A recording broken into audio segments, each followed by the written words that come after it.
әсемпаз болма, әрнеге өнерпаз болсаң арқалан деп абай атамыз айтып кеткендей, жігітке жеті өнерде аз дейді ғой. Сол секілді қолынан бал тамған, төбелес десең төбелесетін, видео түсірсең видео түсіретін, киноға түсесең киноға түсетін өнері бар. Ерке Бұлан, Тоқтар, сіздер көп сұрадыңыздар, біз ақырдық, ол келді. Бүгін қызықты контент болады деген ойдамын. Бұл Майкар KZ, жұлдызды шолу, мен Ерғазы Әзімханұлы. Кеттік, бастайық.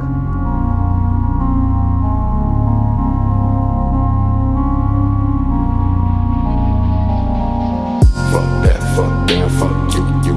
Fuck a bitch that got whole time too. All day on sex, y'all new. Bones always been the best too, true. Fuck that, fuck you. Fuck a bitch that got whole time too. All day on sex, y'all new. Bones always been the best too, true. Loose screw, you a clown like woo. Pull the blade, watch him shake like I loose too. Көрермендеріміз де көп күтіп қалды, біз өзіміз де көп күттік. Ассалаумағалейкум, қалайсың Мұрат, қош келдің. Шын мәнінде сені сосын Мирасты қатты іздеді. Ерке Бұлан шақырсамдаршы. Білмеймін, Мустанг көргісі келді ме, әлде сені көргісі келген шығар, наверное. Сарсын ба? Иә, бүгін қарасы. Цветмен ба? Цветмен, иә. Келесі келгенде қызылын дайындап қоямыз. Оранжевый, жасыл. Все, міне бүгін бізде шоуда Ford Mustang аңызға айналған көлік қой. Негізі мына модель деген қазір андай электроверсиясы, гибрид шықты деп жатыр. Естідің ба? Ол кроссовер шығып кетті деп жатыр Мустангтың. Білмеймін енді, электроверсияға особо тартпайды. Не моторды естімейсің, не выхлоп естімейсің.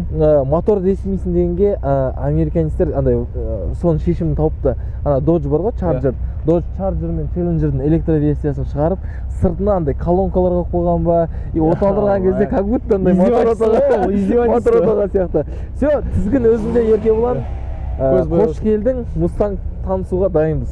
Иә, бәріне ассалаумалейкум. Бұл Mustang 2008 жылғы 5-ші поколение. V6 245 двигатель тұр. 210 аттың күші бар.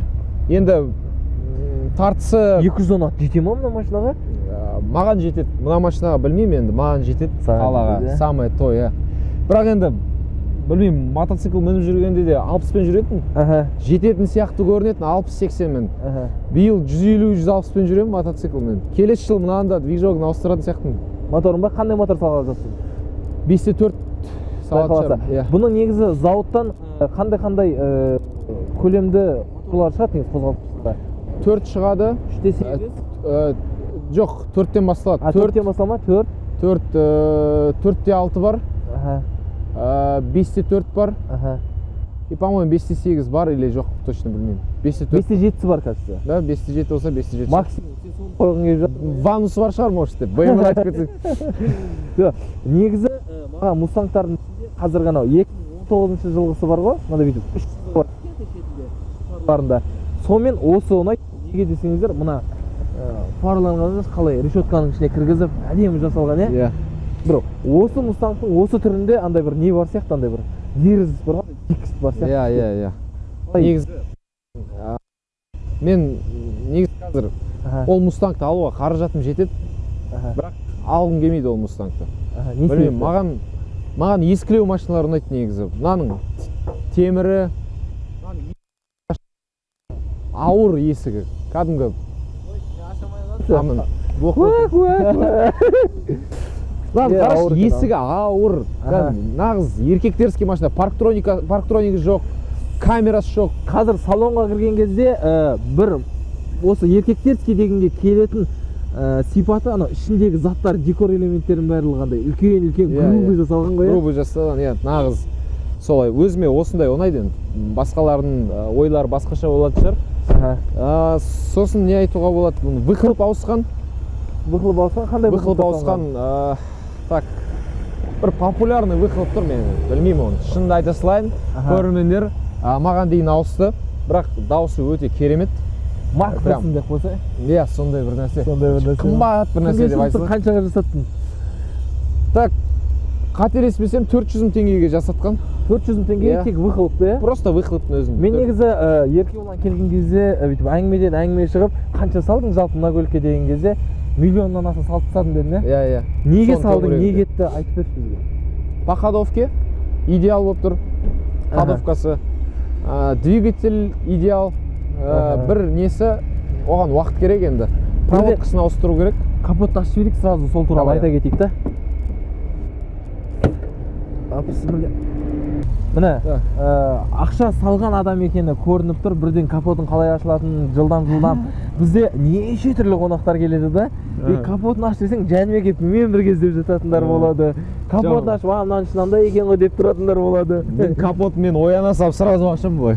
Сразу ма? Спокойно аға. Да, айтып бер енді, проводкасына не болған, не істейсің, не жасалды? В общем, подвижку свечалары, ну енді алғаннан кейін сразу ауыстырдым оны. Короче, свечаларын шығарсақ, біреуі ұзын, біреуі қысқа свечалар тұр ғой ішінде. Ұят, Нұреке, қалай, болмайды ғой олай. Короче, бір қызық история бізде, менде Камара болды ғой, сіз маған айтады, сен өз машиналарыңды айта бересің деп, енді өз тәжірибеңнен ғой. Камара болды, Камараны сатып алған адам, Нұреке біздің ағамыз, сол машинадан Еркебұлан алған ғой мына көлікті. Сол кісіден не машинадан емес? Машинадан алдым. Нұреке машина? В общем, СТО-ға кірдім, шарк тюнингті жасаймын барлығын. СТО-ға кірдім да, короче, ішіне ашыңдар да, не ауыстыру керек, бәрін под замену. Чуть-чуть даже істеп тұр, бірақ кетіп қалады ау деген нәрсені бәрін ауыстырып тастаңдар дедім. Неге барған, бутикқа барғанда 450 мыңға запчасть алып келіп, соның бәрін ауыстырып тастады. 450 теңге шықты. Сен оларға қатты сенесің ғой негізі? Оларға өте қатты сенемін. Таныстарың ғой, Өте, жақсы таныстарым. Таныс емес болса, андай жаңа нәрселердің өзіне ауыстырсылайк дейтіндер болады да енді. Бұл автосфера, авто не болған, мәдениет болғандықтан, ана жақта СТО-лардың неше түрлісі кездеседі. Соған орнық қалмасаң болды ғой. Олар кәдімгідей не алған көрсетті, неге алған көрсетті, мынандай. 450 мың ішіне не кіреді? Катушкалары, свечалары, свечной провод, по ходовке, салимблок, анау-мынаулар, в общем, именно мына жерде қымбатқа шыққан. Сосын ремендерін бәрін ауыстырып тастадым, в общем, расходниктарын бәрін ауыстырып тастадым. Именно маңызды айтатын нәрсе ол жаңа катушкасы, свечной провод ескіріп қойған. Бұл V8 ғой, V6. V6. Қанша катушка? 6 ғой? 6 катушка. 6 катушка цельный жүреді екен бұда. Цельный жүреді, соны цельный ауыстырдым. Тағы біраз нәрселер ауыстырған. Катушкалар қаншадан екен біреуі? Біреу емес, цельный, ол 50 мың теңге болды. 50 мың, бәрі ол 50 мың теңге комплекте. Мынау тұр ғой міне. Иә, міне комплектте сборы. Мені таңғалдырған тағы да бір жайт, бұның свечалары қанша десем, свечалары кәдімгі Камрилармен бірдей екен, 1500 теңгеден тұрады дейді. Мен 1500 теңгеден қымбаты бар ма, жақсысы бар ма деп едім, сол 1500 теңгелік оригинал деді. Максимум қойғың келеді, бірінде өзің ойшаң ақша болып тұрған кезде. Вообще ақша аяғым келмейді бұған. Не бар, ең қымбаты, ең жақсысын, сондайларын салғым келеді. Жақсы. Басқа ештеңке істемедің? По генератору ауыстырып тастадым.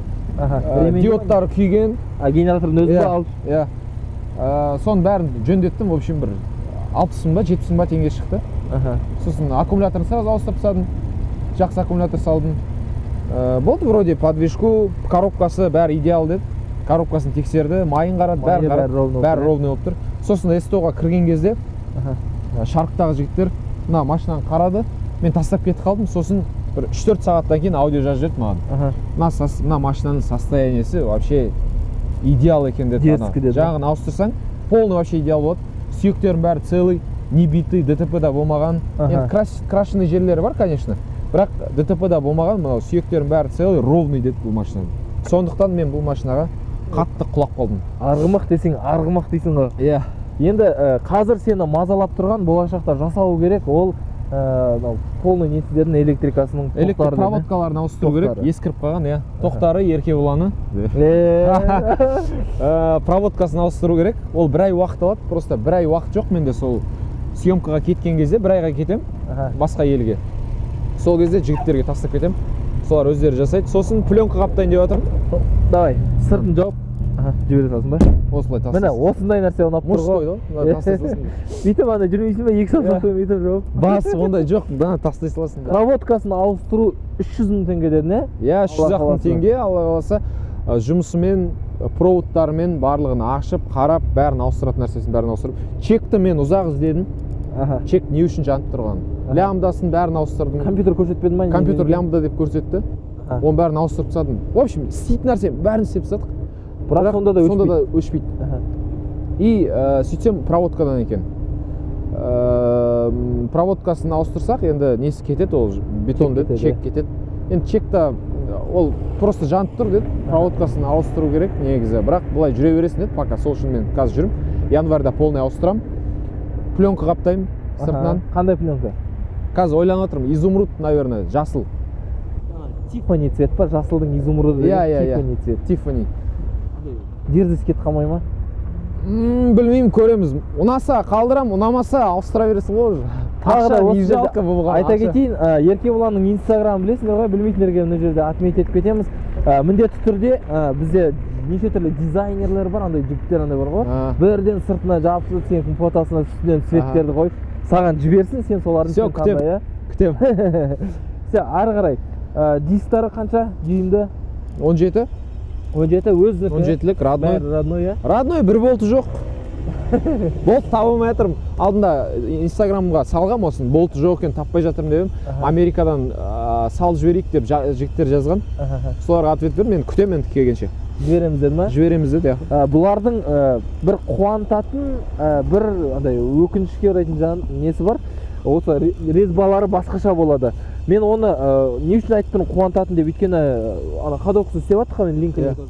Сол кезде бүйтіп анау ходовик айтты да, бүйтіп астын қарата шығарып отыр да, мынаның қарыз болттар дерзко жасады екен деді да, әттең бұларды бізде табу қиын деді да, кейін егер қойатын болсаң. Сол секілді болып тұр ғой, иә? Иә, сол секілді болып тұр. Жақсы, енді сыртында бүйтіп андай бар ма, бір сырған? Мына жерін сырған. Бір оңбаған сырып кетті парковкада. Егер осы біз біреуді сырып кетсе, құдай сақтасын, номеріміз қалдырып, ой брат, звонда, мен саған бәрі істеп беремін, асығып тұрсаң. Асықпай тұрсаң күтіп тұрасың ғой бүйтіп. Номер тастамаса ма? Біреу сырған, короче, сөйтіп жоқ. Ладно, енді бұл бампер деген нәрсе, боялатын нәрсе, ол ничего страшного. Бұл да расходник болып кеткен ғой қазір негізі. Бұл расходник, иә. Бірақ мынандай сырып кетіп, тығылып қалатындар өте қатты бір андай жаман бір ашуыңа тиеді негізі. Чектарың жанып қалсын. Балондарың жарылып қалсын деп. Так, сосын. Сендердікін сырып емес, ұрып кетсін десең. Так, салон, наверное, ол жерде уже. Болды, басқа ештеңе жоқ, бәрі әдемі, бәрі родной деді. Мына жерін бір кісі соқты алдында мен. Фан бар жатқан кезде асығыс едім, мына жерін соққан. Майыс қалды мына жерін. Соны жігіттерге кіргіздім, Айбол деген жігіт бар. Соған кіргізбедім. Әдемілеп істеп берді ма? Бір күнде бір сутка істеп берді. Бір суткада. Толщиномермен істеп берді ма, или қалай? Немен выпрямлять еттік басында. Тартатынмен. Сонымен кішкене жағы жіберді. Қазір дәл осы жерде сезіп тұрмын, біреу комментарий жазады, тартатынның атын былай дейді депші. Алдана капот. Мазған итермендер. Мен актермін вообще. Не обязан білуге деші. Капотты ұстап тұрғандар ғой, капотты ұстайтын жоқ па не десеңші, оны торсион дейді. Йо, мына жерін берме. Не жерін бәрінде сұртып кететіндер еді. Бәрі ұнайды, простой іші. Простой.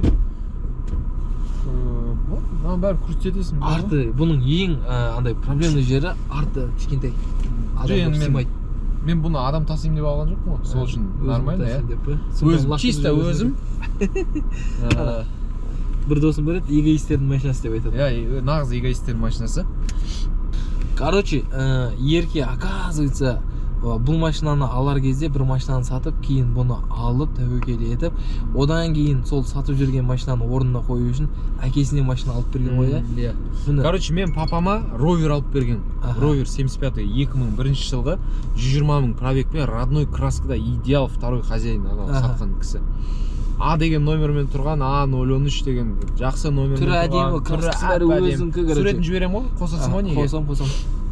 Сол машинаны папаға ұнамады, ол машина, сонымен оны сатып жібердім. Оны 2,5 миллионға қазақтарға сатып жібердім. Қазекеңдерге өзіміздің. Надеюсь, жағдай жақсы оның қазір. Мені көріп отырсаңдар. Иә, ассаляму алейкум. Радиатор үшін кешіріңдер. Жоқ, ол бәрі біледі, ол мен алдап. Короче, ол радиатор қысып кете, қайнап кете берген ол машина. Сода проблема болды, сомен соның бәрін айттым, осындай бір проблемасы бар. Давайте соны жөндеу керек дедім, оны как есть дедім. Соны сатып, кейін мынаны алып, одан кейін әкесіне... Мынаны, короче, қазір оны айтамыз асқараны. Мынаны қалтамда 2,5 миллион теңге болған. Бұның хозяйын Америкада болды, Нұреке. Сөйтіп, күн сайын миллионнан жібере аламын Каспийдан. Басқа жібере алмаймын деп жүріп, күнде жаңағы 2,5 миллионды жібердім. Содан кейін съемканың ақшасы түсті, короче, сөйтіп мен Америкадан келгенше 5 миллионнан құтылып тастаймын. Сөйтем де Америкадан келгеннен кейін 1,5 миллион теңгесін берем де, Құдай өзі сөйтіп бұйырып, ақша табылып, сөйтіп сол машинадан осыны 6,5 миллионға по-свойски алып қалдым. Саған беріп тұрған машина екен. Беріп тұрған машина. Қазір 10 миллионға да сұрады менен, бірақ бермедім дейді ғой. Бір боксер жігіт пробитылау кішкене. Мне за 10 миллионов дашь дедім. Не, брат дедім. Негізі бұйырған кетпейді, тәуекел етуден қорықпаңыздар, тәуекел етіңіздер мені, еріп ұқсап.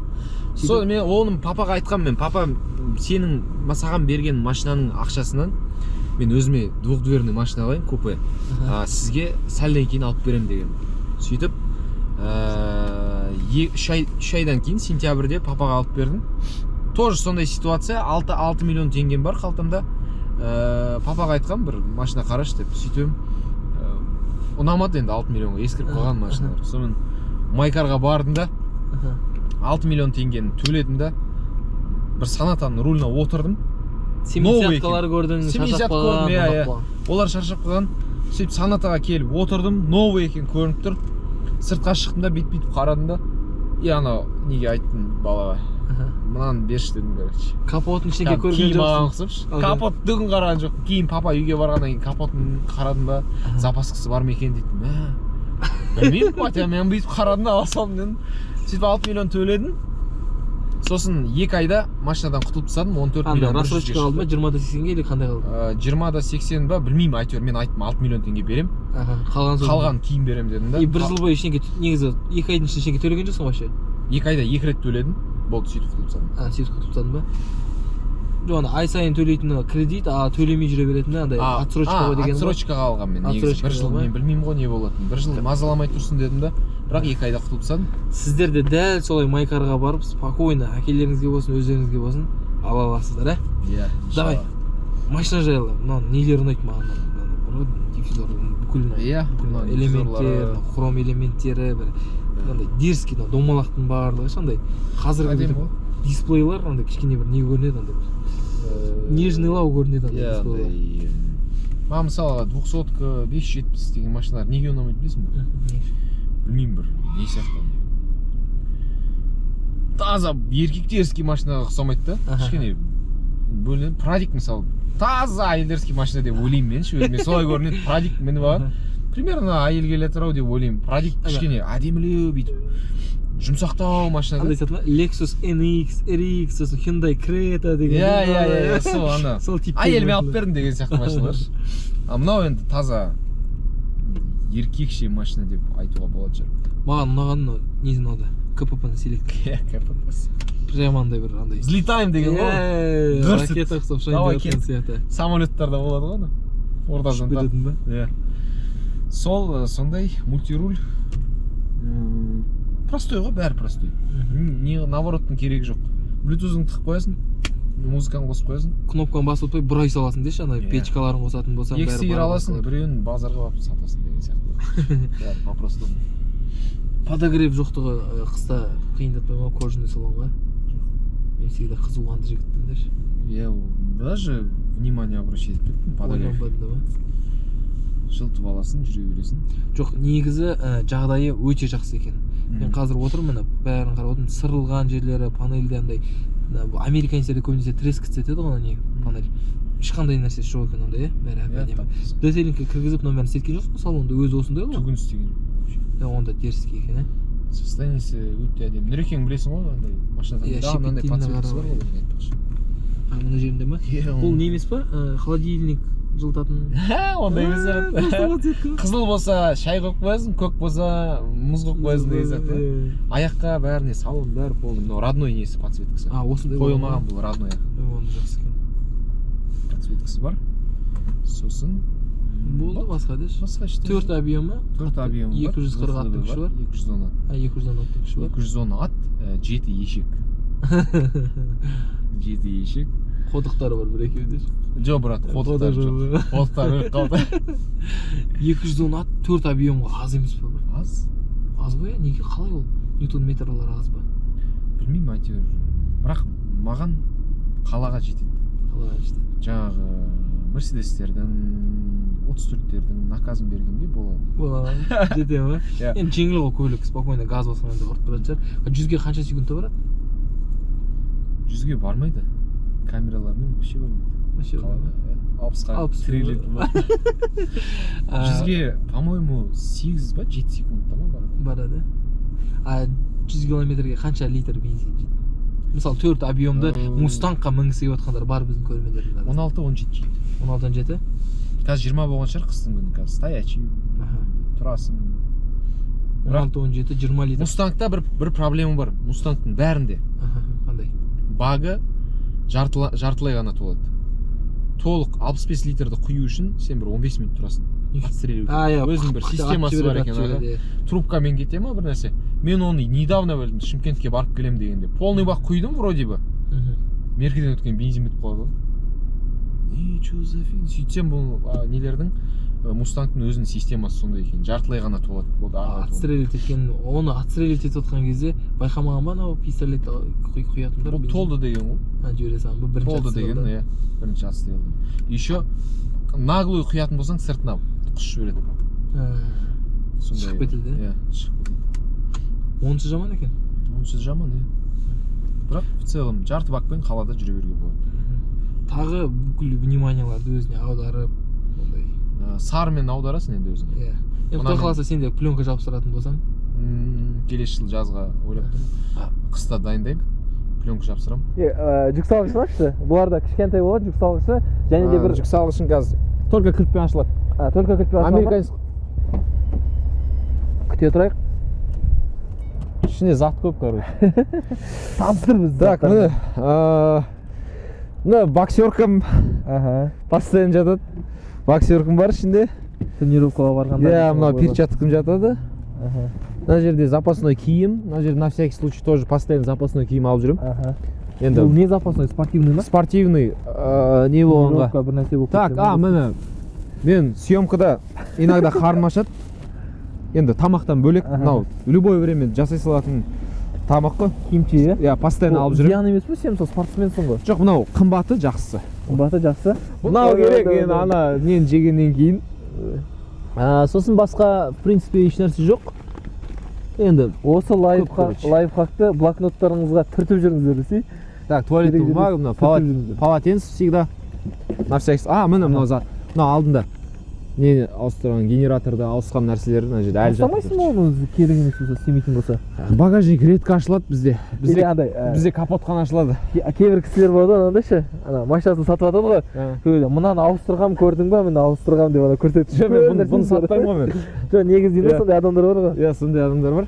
Бұны сатпаймын, сол үшін маған кроссовка киің. Кроссовкам жатыр.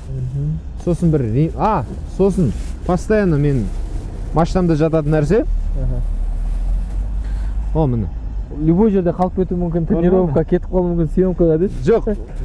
Күніне 4 рет жуамын тісін. Ол не үшін? Андай таза болып тұрсын ба? Ол тамақ жеген сайын желательно жуып тұру керек па?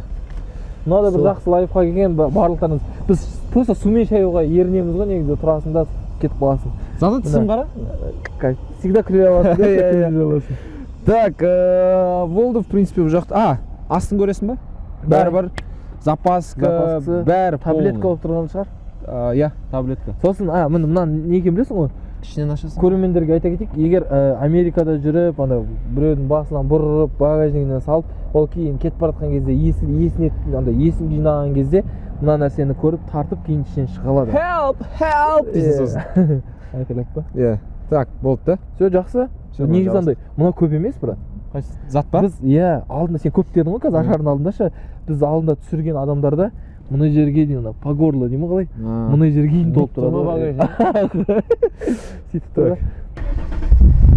Ой. Газ басшы бір-екі рет. Прямо анау логотипке сай екен, е? Кез келген съемкаға барғанда ұялмай кіріп келесің ба мұндай дауыспен? Ана, мен үйге барып жатамын ғой. сол кезде біздің біраз жерде мектеп бар. Сол мектептің қасынан өткен кезде оказывается папа енді ұйықтайын деп жатады ғой. Сол кезде айтып жатыр, ерке болған келатыр дейді екен да. Дауыс естіді ғой. Негізі осындай көлік айдайтын жігіттердің барлығының көлікті алмай жатып, андай ойы, арманы, мақсаты осындай ғой. Менің көлігімнің дауысы, егер мен мынандай көлік алатын болсам, осылай шығып тұрсын. Біз жүрейін деп жатырмыз мына. Ай, мына дауысты қара, мына дауысты. Ай, Ең сағат ма дейді? Кірпішті. Ничего, Серегаға барып жасайсың. Білмеймін сіздерде қалайынан жарық болып тұр ма? Біз қараңғыда түсіріп жатырмыз. Ой. Ақтарылмай қалады. Анан қара. Әні. Ейді бағана ғой. Өтіп кеткенсің ғой. Негізі шығарылым ұнап жатыр ма сіздерге? Егер ұнаса, мен мотоциклім бар, Harley. Harley'ді алып шығам, и сары Mustang'ды алып шығам, екеуіне обзор жасаймыз. Все. Келістік, егер ұнап, лайк басып, мына просмотр көбейіп. Братчикамда Матиз бар, брат. Если что, сонда обзорға қосып жібересіз. Все, пікірге жазыңдар, міндетті түрде бүгінгі шығарылым ұнады деген ойдамыз. Иә? Ассалаумағалейкум. Уағалейкум ассалам.